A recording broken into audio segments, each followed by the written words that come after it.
नमस्कार साथियों। आज हम जिस रचना को आपके सामने पढ़ने जा रहे हैं वो है किताब गली तमाशे वाली, जिसकी लेखिका है अर्चना चतुर्वेदी जी। तो आइए शुरू करते हैं। इस बार पप्पू के मुंबई जाने का असर हुआ, पर पप्पू जी के रिश्ते आने लगे। उधर बिरजू की शादी हो गई और उसकी खूबसूरत पत्नी बसंती भी इस अजब गजब माहौल का सदस्य बन गई थी।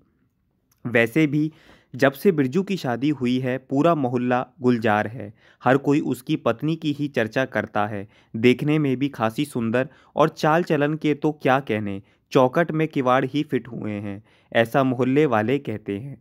नाम है बसंती, पर छटाएं एकदम इंद्रधनुषी बिखेरती हैं। पूरा मोहल्ला इनकी अदाओं का दीवाना है। पानी भरने आए तो सब अपने बर्तन हटा दे इन्हें जगह देते हैं। मायके जाएं तो पीछे पीछे दो चार लौंडे घर तक सुरक्षित पहुंचा कर आए। इस मेनका रूपी बसंती का पति बिरजू बड़ा खानदानी आदमी है। बिरजू का भाई नंदू तो खुद को साक्षात कृष्ण का अवतार मानता है और अक्सर गोपियों के इर्द गिर्द नजर आता है। इनके पिता भालचंद्र इनके असली गुरु हैं। रास्ता चलते औरतों का नोचना इनका पसंदीदा काम है। ये तो द्वारकाधीश के नित्य दर्शन को जाते ही इसलिए है कि वहाँ नोचने का सामान प्रचुर मात्रा में और आसानी से उपलब्ध होता है। बिरजू की कमाई में खास इंटरेस्ट नहीं है। बिरजू का कमाई में खास इंटरेस्ट नहीं है। जब बाप और भाई कमा ही रहे हैं तो खुद को कष्ट क्यों दिया जाए। हाँ, लाउडस्पीकर की दुकान पर जाकर बैठ जाते हैं। देखने में भी ढीला ढाला टाइप है, पर बाप की दौलत और ज़मीन जायदाद देखकर पट्टे की बीवी खूबसूरत और चुस्त मिली है। शाम होते ही मोहल्ले के ज़्यादातर मर्द छतों पर गिद्ध की तरह घात लगाकर बैठ जाते, मानो शिकार के इंतजार में हो। असल में वही वक्त होता है जब बसंती अपने मायके से वापस आती है। चौबों के यहाँ प्रथा है जो कि बहुएं रोटी ससुराल में खाएंगी और बयरू रात का भोजन मायके से करके आएंगी। सो सबके घर रात खाना अर्थात सिदौसी बन जाती है, ताकि बेटियां अंधेरा होने से पहले ससुराल चली जाएं, क्योंकि बिजली गुल होने का कोई कारण नहीं होता। यह बहू असल में भालचंद्र जी की पुश्तैनी कर्मों का आगे ले जाने का जिम्मा अपने कोमल कंधों पर उठा रही है। इनकी यह पिछली 3 पुश्तों से निहायत ही शरीफ मर्द पैदा होते आए हैं। लड़कियों और महिलाओं को नोचना, कोहनी मारना इनका खानदानी काम था। मजाल है किसी भी बहू बेटी को छोड़ा हो। मंदिरों में भी भीड़ में मजा खोजते तो घाटों पर नहाती महिलाओं को देख नैन सुख लेना इनका फेवरेट काम था। यह लोग कह लो खानदानी पेशा रहा है। ऐसे में इनके घर पहली ऐसी बहू आई थी जो पूरे मोहल्ले की आंखों की रोशनी बढ़ाने का बीड़ा उठा चुकी थी। बसंती रानी बड़े अरमानों से ब्याह कर आई थी और आते ही अरमानों पर पानी फिर गया। पति यानी बिरजू जी जितना बाहर की लड़कियों को छेड़ने में आनंदित होते, पत्नी के सामने आते ही उनके बल्ब फ्यूज हो जाते। तरह तरह की जड़ी बूटियां और शिलाजीत का सेवन भी बिरजू के किसी काम नहीं आया, और पत्नी जी ने कुछ दिन तो अपनी भूख दबाकर रखी, पर कोई कब तक व्रत कर सकता था, सो भोजन की तलाश बाहर शुरू कर दी। बसंती रानी ने बाहर वालों के लिए अप्सराओं सी कलाएं बिखेरना प्रारंभ कर दिया। उसका कमरा छत पर सबसे ऊपर वाला था, जिसे अटरिया कहते हैं। उसमें एक बड़ी सी खिड़की थी। उसे खोलो तो दूर दूर तक नजर आता है और हर छत से उस कमरे को साफ साफ देखा जा सकता था। ऐसे में इस मेनका ने अपनी अदाओं के जादू का सीधा प्रसारण अपने कमरे से करना शुरू कर दिया, जिसके दर्शक की संख्या में दिन पर दिन वृद्धि होती रही। शाम को जैसे ही यह अद्भुत नारी अपने मायके से वापस आती तो अचानक सब मर्दों का दम घुटने लगता और वह छत की खुली हवा का रसावदन करने चल देते। असल में तो ये लाइव फिल्म देखने भागते जो बसंती रानी दिखाने वाली थी। उधर बसंती जी के आते ही अपनी अटरिया की लाइट जला देती।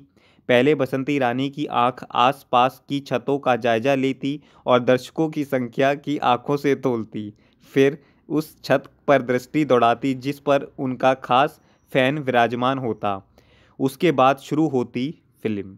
सबसे पहले अपनी साड़ी को एकदम फिल्मी हीरोइन के स्टाइल से उतारती और पेटीकोट ब्लाउज में कुछ देर चहलकदमी करती। उसके बाद ब्लाउज का एक एक हुक किसी संगीत लहरी की तरह खुलता जाता, मर्दों के दिल की धड़कन तेज हो जाती और वह आंखें मिचमिचाकर अपने फोकस सेट करते और दिल को थामे आगे के सीन के लिए खुद को जब तक तैयार करते तब तक बसंती रानी बदन के एक एक कपड़े को ऐसे अलग फेंकती मानो किसी फिल्म का सीन फिल्माया जा रहा हो। और फिर कुछ देर इसी मुद्रा में कमरे में चहलकदमी करती और बदन पर बड़ी अदा से पाउडर लगाती। इधर वो पाउडर लगा अपने बदन को सुखा रही होती, उधर कई मर्द खड़े खड़े ऊपर से नीचे तक पूरे भीग चुके होते और वो मैडम आराम से बिस्तर पर लोट लगाती तो कभी अंगड़ाई लेती और उधर मर्दों का रक्त प्रवाह ऊंचाइयों को छूने लगता। उसके बाद शुरू होता क्लाइमैक्स सीन। अब हमारी फिल्म की हीरोइन एक एक कपड़ा नजाकत के साथ धारण करती।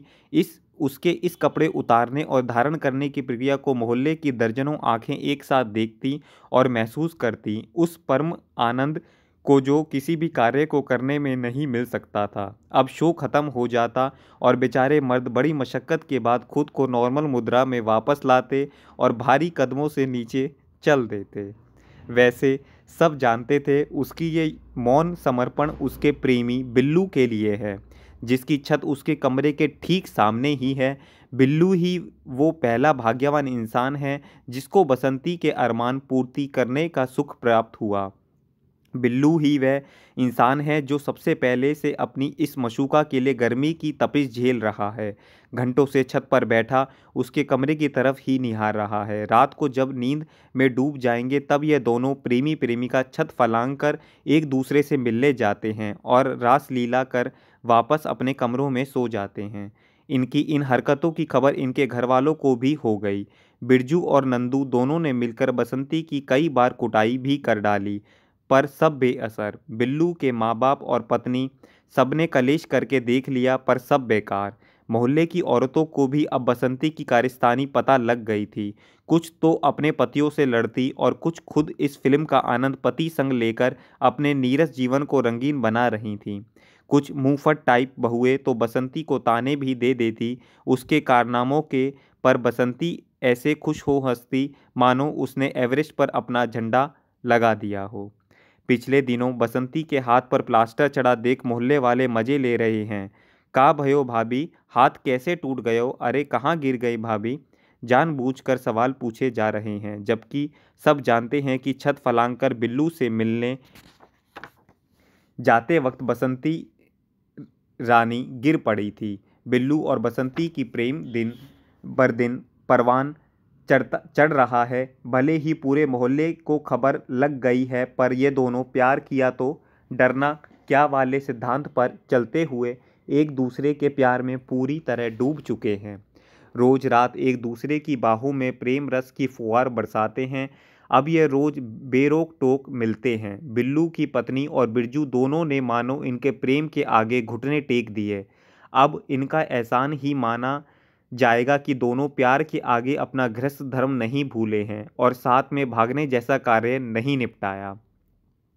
मोहल्ले के लोगों ने अब दाना डालना बंद कर दिया है, क्योंकि अब किसी को उम्मीद नहीं है कि बसंती उन्हें मिलेगी। हाँ, छतों से दिव्य दर्शन का आनंद सब लेते हैं। वैसे गर्मियों की शाम में मोहल्ले के हर घर की छत पर रौनक होती है। कहीं बच्चे खेलते हैं तो कहीं बूढ़े हवा खा रहे हैं। घरों की गर्मी से बचने को सब खुली हवा का आनंद लेते हैं।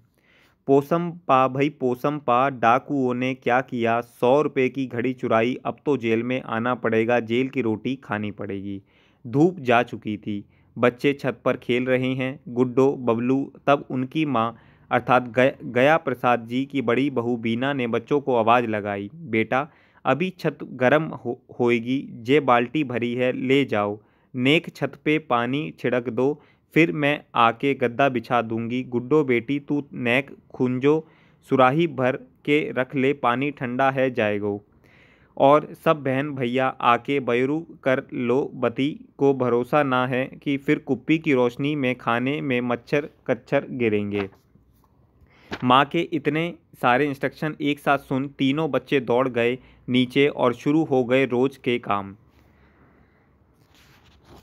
सबसे पहले एक बच्चा बाल्टी भरकर पानी सीढ़ियों पर टिक टिकाकर छत तक लाएगा। उसके बाद तीनों मिलकर खेल खेल में मग भर भर कर पूरी छत पर पानी छिड़केंगे ताकि गर्मी निकल जाए। उसके बाद गुड्डो पानी की सुराही भर कर छत कोने में टिका देंगी ताकि बंदर ना तोड़ें। फिर तीनों भाई बारी बारी रात का खाना अर्थात बयरो करके वापस छत पर आ जाएंगे। वैसे कहानी तो ये हर घर की है, बिजली का भरोसा नहीं कब तक मेहरबान है। सो शाम से लोग खा पी कर छत पर चढ़ जाते हैं, वहीं बिस्तर लगाकर आराम करते हैं।